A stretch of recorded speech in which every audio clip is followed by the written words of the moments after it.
Thank you. Thank you for the music. Thank you for being here. And as Joan talked about, we're talking about the power of commitment this month. And Debbie talked about it a little bit last week. And one of the things that she talked about were these quotes by people like William Hutchinson Murray. He's a Scottish mountaineer, and of all people, but he has this just a beautiful, strong, inspirational quote about commitment. And I want to read the whole thing to you. It's just a paragraph. But until one is committed, there is hesitancy, the chance to draw back. Concerning all acts of initiative in creation, there's one elementary truth, the ignorance of which kills countless ideas and splendid plans. Here's that elementary truth of which the ignorance kills. The moment one definitely commits oneself, then providence moves too. That's just so beautiful. The moment one definitely commits oneself, then providence moves too. A whole stream of things occur to help one that would never otherwise have occurred. A whole stream of events issue from the decision, raising in one's favor all manner of unforeseen incidents and meetings and material assistance which no man could have dreamed would come his way. And oftentimes this quote is coupled with a quote by Johann Wolfgang Goethe. And he says, whatever you can do or dream you can do, begin it. Boldness has genius and power and magic in it. Oh, again, I think I could dismiss all of you. If this sunk in, you're going to have a great day. It's just wonderful, some of the words that these people come up with and say it so beautifully and so powerfully. So, as we become committed, we experience firsthand this power that's moving in the unseen. As he said, unforeseen things will happen. Stuff will go on. Doors will open for our greater good, guiding us to what is for us to do. But the point is to really become committed to something and then take it in prayer and stuff happens. So first, we need to take a look at our attitude toward making a commitment. And sometimes there's that bugaboo called fear. We're kind of afraid to make a commitment because, well, what if I tell somebody about it and then I fail? What if I make this commitment and I fail and I'm hard on myself? So fear is a big deal. And so oftentimes we talk about the fact that certain things in our lives we don't want to deal with. So what do? We sweep them under that rug. Don't want to deal with that, sweep it under the rug. Just don't think about it. Maybe it'll go away. It doesn't go away. So we might as well deal with it. So it's important to acknowledge it, look at it, and determine what can it teach me. I know even in dreams, sometimes if you have a monster chasing you, if you can learn to turn around, look at that monster and say, just what is it you want from me? Somehow the fear changes. So if you have, for instance, an unhealthy relationship in your life, somebody in your life you just cannot get along with, and it's causing some real problems. Instead of just sweeping that under the rug, how about take a look at it? Look that monster in the eye. Make a commitment to make a change in that relationship. Or how about just our way of life? Perhaps we've not been paying close enough attention to exercise or eating the right kind of foods. Let's not sweep that under the rug. I'm going to be talking more about that today because who's guilty here? So I figure if I can use this group to help me, we can help each other. So that's something we're going to be talking about. So what have you swept under the rug? We've all done it, and it's something to take a look at and perhaps think about making a commitment to make a change. So first of all, we have to take a look at it and see if there's some fear there. And second, get in touch with who you really are.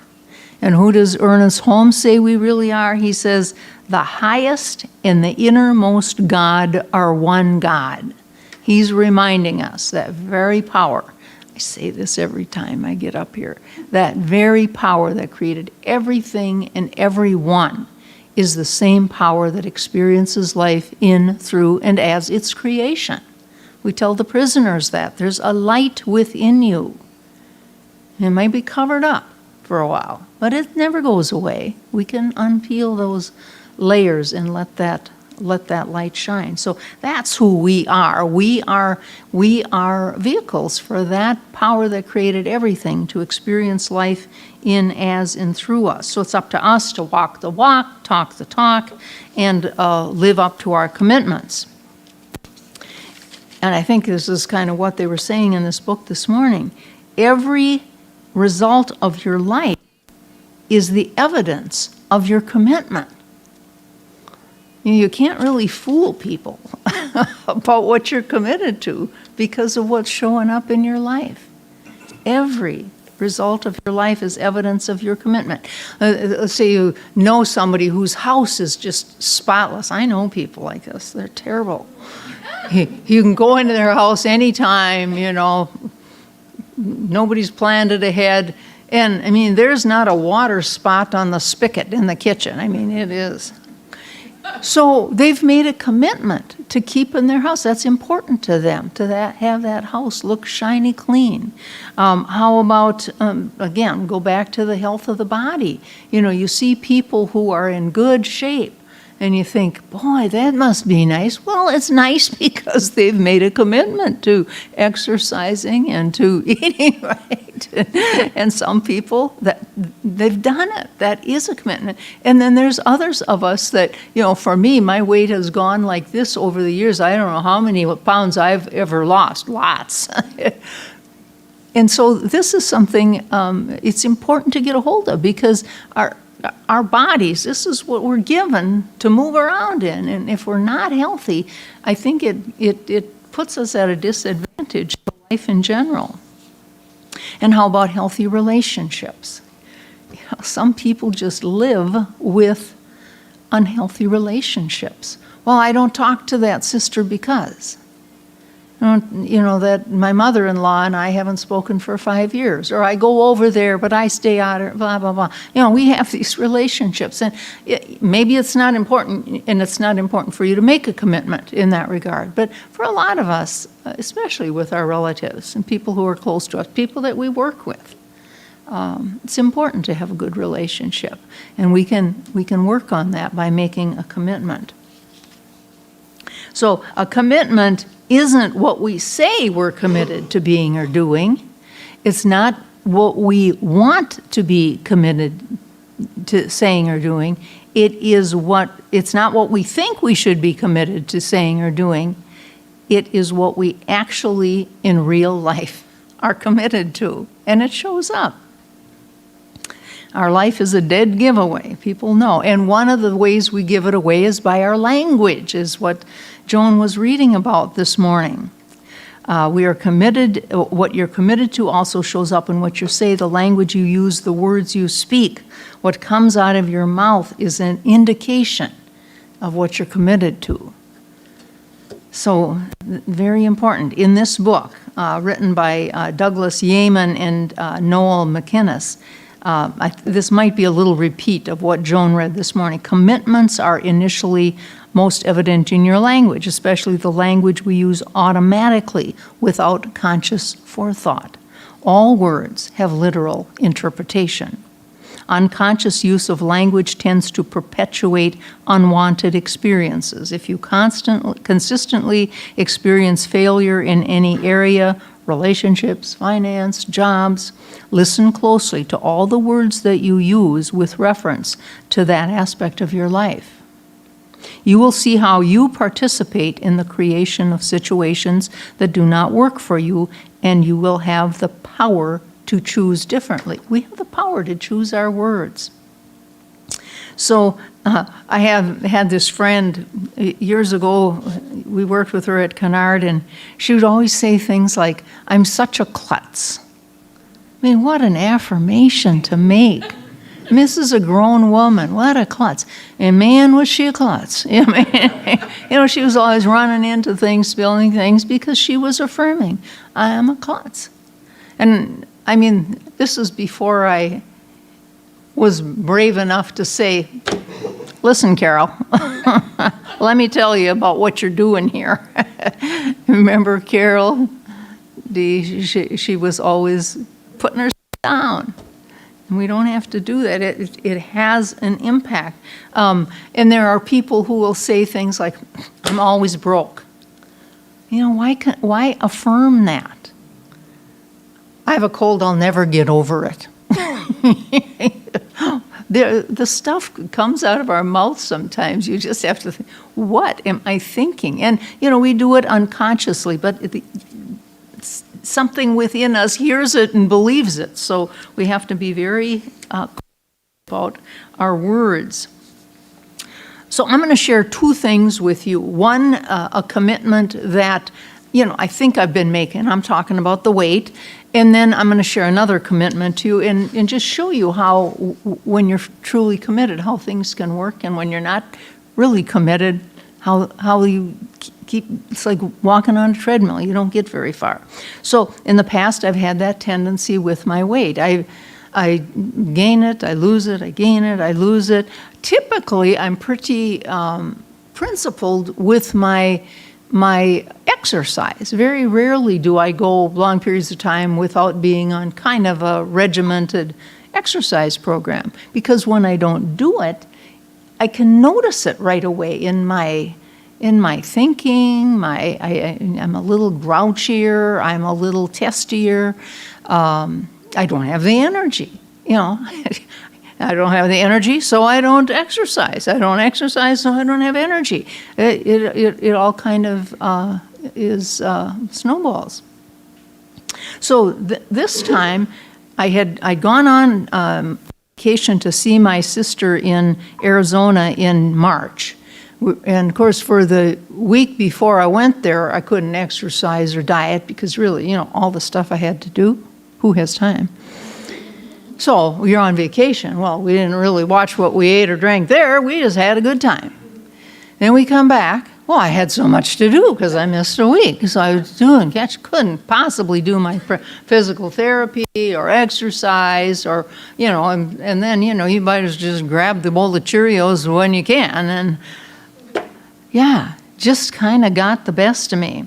And frankly, I never got back on the wagon again. I fell off that wagon in March. And I've been not exercising regularly and not very attentive to what I'm eating ever since I fell off the wagon. And to that end, I'm going to invite everybody in our center to join me in some way. And this is a work in progress. I haven't figured it out yet, but I did. There was a conference last weekend, I think it was, and we were on the phone on Friday night and all day Saturday, and part of it was speakers, and part of it you break into these workshops, and the workshops then you're on with 4 to 6 people, and then you kind of get to know people. Well, this one gal was from San Diego, and she was talking about a program she set up in her church to help people support themselves in good health. And so I asked her for her email, and then we talked on the phone a couple days later. And so I ordered her book. I got that in the mail, and she also has workbooks that she sent, PDF files and stuff like that. I haven't really delved into it all, but I'm thinking about this. So I'm going to say this out loud right here to you guys, making a commitment, and I think it can be beneficial for so many people. And I don't know exactly how we'll do it, and so I'm open to ideas, suggestions, but I think one of the things is to be accountable to somebody. I'm accountable to nobody. Since Gary died, I can sneak stuff out of the kitchen openly,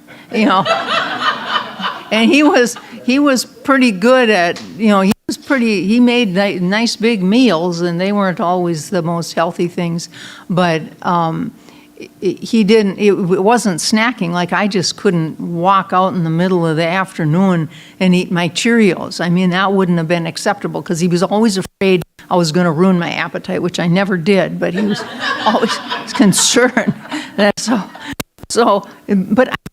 accountability is so important, and so somehow I would like to do accountability. I'm thinking we could do at least some of this on Zoom. If we do it on Zoom and part of it is our weight, we'd have to be accountable to ourselves to say, I got on the scale and I'm up, down, whatever. So anyway, just saying, this is something I would like to do, and it just, to me, it's an area of our lives that does require a lot of commitment. So what are the code words for I'm not willing to do what it takes to get this done? Do you ever hear yourself saying things like, well, I'm just too tired. I'm just too tired to exercise. And one that I like to use is, why don't I wait till the first of the year? Or I'll start when I get back from my vacation. Hey, I'm sure some of this sounds familiar to you guys, because I think we all do it. So in Richer Living, the book Ernest Holmes wrote, the law of mind gives back our words in form. And this is not always a pleasant experience, because some of the stuff we say is just not very helpful. Students of science of mind should make an honest attempt to control their speech, watch their words, and always say that which is loving and wise, and it's not always easy to do, but what an important part of our lives, because, let's face it, we all say things, and sure, when you're around a little kid, you're going to learn it more and more. You watch what you say, because it's coming back. So I told you what I have difficulties with, which was the weight thing. So the area that I feel like I was successful in is, years ago, I got this niggle inside that I should be working with prisoners or prisons, and I didn't know anybody in prison, didn't know anything about it, nothing. I had just a little niggle in there, and so I started asking people about if they knew anything about it, or, well, the first person said to me, well, what you should do is you should go over to St. Paul. There's a place called Friends for, what is it? Friends for a Nonviolent World or something like that. And then they have an arm called,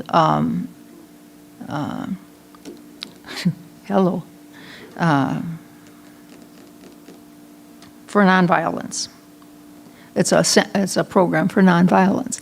And so they said, you go over there. They're Quakers. And I thought, Quakers? I'd never met a Quaker. I knew a Quaker. That was Richard Nixon was a Quaker. But he was the only Quaker I knew about. But I thought, I don't know Quakers. I just felt like that can't be something good for me to do. So I just discarded that idea. So then within the next couple weeks, a couple other people said, oh, you ought to go to St. Paul and Friends for a Nonviolent World. That's the place to go. They do this, that, and this, and that. So then I go to this meeting. It was at a Unity Church in South Minneapolis and Bloomington, and it was really kind of fun. They'd bring in speakers, and it was all real positive thinking people there, and we'd do discussion, and we'd have a speaker. It was great. And so this was about 3 weeks after my first niggle started, and I had 3 people telling me to go over to St. Paul. Guess who the speaker was? The guy from St. Paul at Friends for a Nonviolent World. And he gave a little pitch on what they do and why it works, and he didn't say anything about wearing a black hat. I don't know if that's what Quakers did or not, but I was thinking of, well, the Quaker Oats guy, didn't he wear a hat or something like that? So he was very enthusiastic, and I was so impressed with his message that I signed on the dotted line and went to the training and started going to this Alternatives to Violence program. So that was good. I really liked it. Yet I thought to myself, if I could get in there with this science of mind philosophy, I think it would be a lot more impactful. I mean, this Alternative to Violence program was a lot of work. We'd go there at 4 o'clock on a Friday afternoon, and you're there till about 8 o'clock on Friday night. Then go all day Saturday from like 8 o'clock in the morning till 8 o'clock at night. And then Sunday, you go back until 6 o'clock.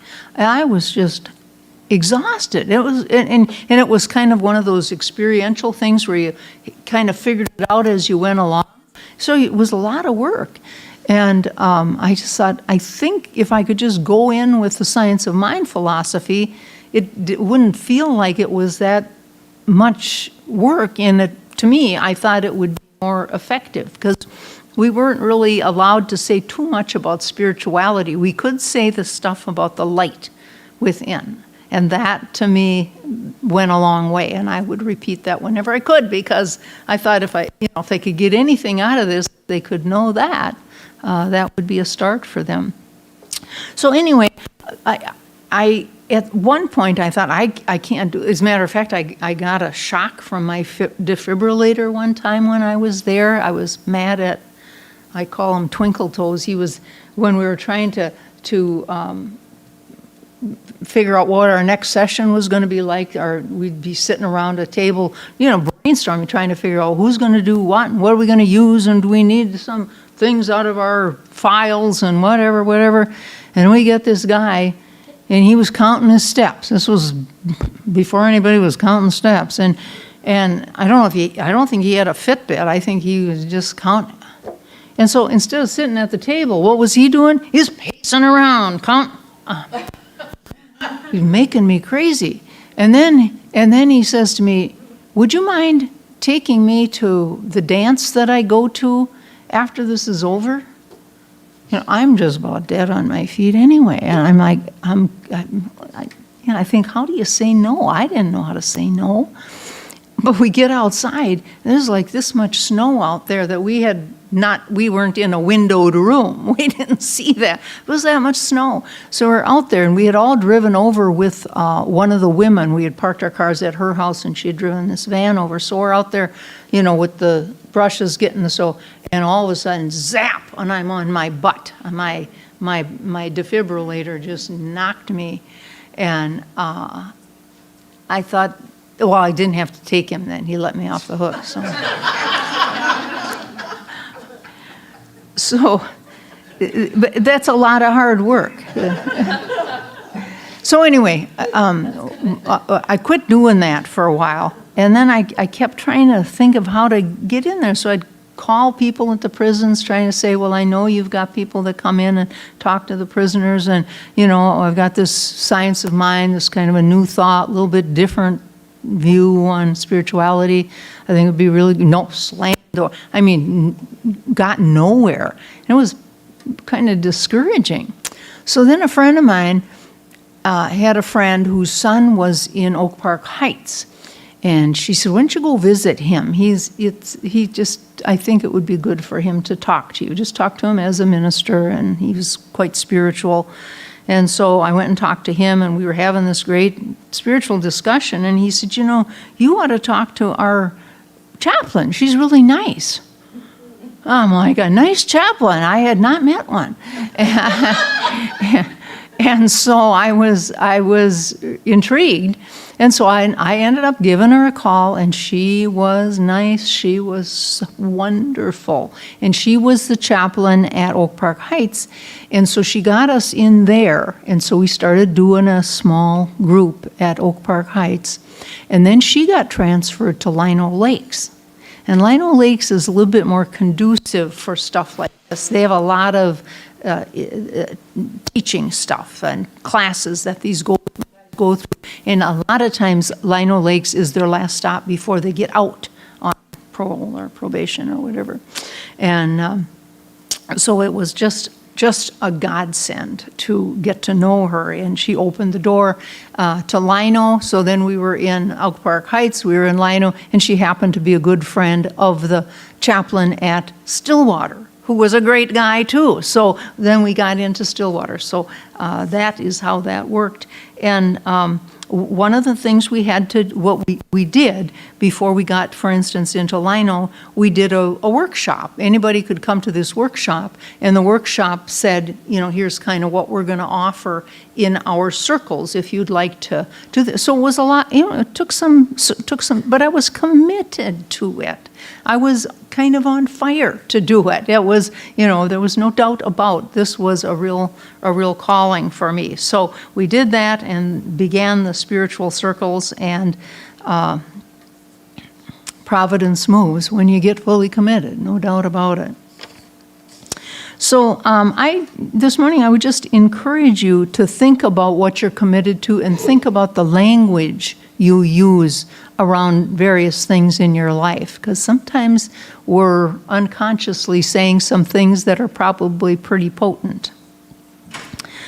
For instance, if one of the things you want to do is make a commitment to prosperity, you might want to think, well, what are the things that I need to be thinking about to get me to prosperity, and what are the words that I'm speaking around prosperity, and maybe what can I change? Same thing having to do with a relationship. If you're in a relationship that's not working, think about, what steps could I take to improve this relationship, and what words can I use instead of calling people names like Twinkle Toes. What things could we change in various areas, and with our health too? What words are we saying, and what are we willing to do to get committed? So this is a good time and a good opportunity for an honest look at where you are committed and what you might be willing to do. And one of the concepts that can be really good for getting us committed and staying committed, can make a big difference, is gratitude. And so that's one of the things we're going to be focusing on too.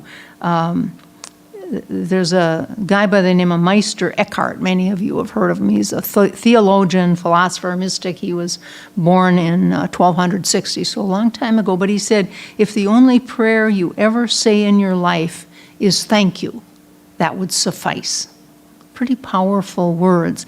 Now, I was going to have a sidebar with you, Debbie, but this is the sidebar. Do you want to say a few words about? Sure. Yeah. Okay. Sure.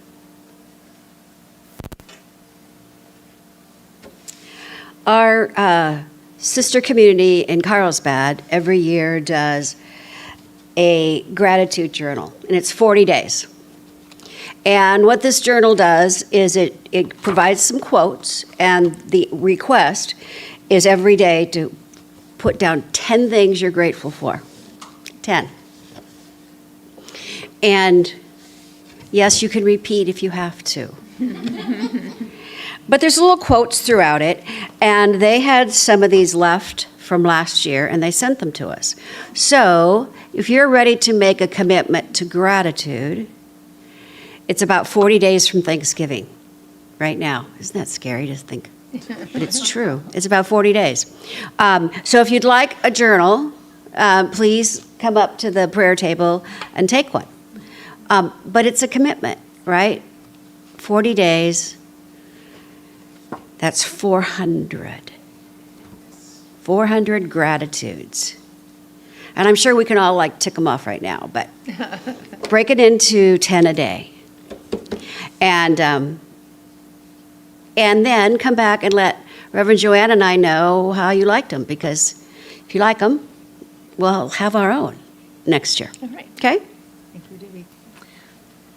So that's going to suffice as your homework, okay?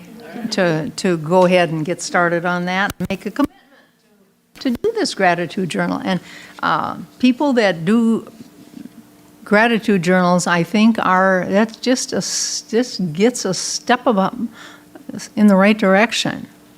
So please please do that. I got a text from Mary McNeil. You guys know her. She comes here often. Every once in a while, she'll send me a text, and it goes like this: grateful for Hattie, apartment, music, rugby, and then she goes, you. And so I texted her back, thank you, or something, and then she texted me back something that she had found on the internet that she thought I'd be interested in seeing. Well, my internet somehow went away for a couple days, and I don't like to get myself all riled up, so I thought I'd sweep it under the rug for a little bit. And so I said to her, well, I don't have the internet right now, so I'm not going to be able to see that. And she jumps on it. She says, I'll fix it for you. I'll come over. So, of course, she comes over, and she gets no problem. She fixes it. But talk about things that happen, just what a wonderful, she sends me her gratitude list. Then I tell her my internet, there she is. It's just, and then she was going to print something at my house, but we never quite got to that because my computer is so slow. But anyway, in the thing called You, Dr. Holmes says, he reminds us of the importance of our language around our commitments and stuff. He says, let nothing come forth from your lips that you would not want manifest in your life. So important to keep our thoughts and our words positive and constructive. So at this point, I would like to encourage you to take a deep breath and relax, and I will do a spiritual mind treatment. Remember, I'm going to do this in first person. It sounds like it's for me. It is for you as well. So I know there is but one power in the universe. That power is a power of all good. That power is the perfect solution to any perceived dilemma in life. And I know that very power that created everything and everyone is the power that experiences life in, through, and as its creation, in, through, and as me. And that's why my words are powerful. That's why all of our prayers are powerful, because that light within us is our higher power. I speak my words of blessing on this morning's service, focused on commitment. I resonate with the idea that our words are so powerful, so I make a commitment to keep my words positive and constructive. And I remember that the moment that I become fully committed, providence moves to what a powerful partner working on my behalf. So in gratitude that I'm assured that it is done unto me as I believe, and gratitude for our journals that we've been gifted, I just speak my word of thanksgiving and release these words now to that beneficent conspiracy for perfect manifestation. So it is.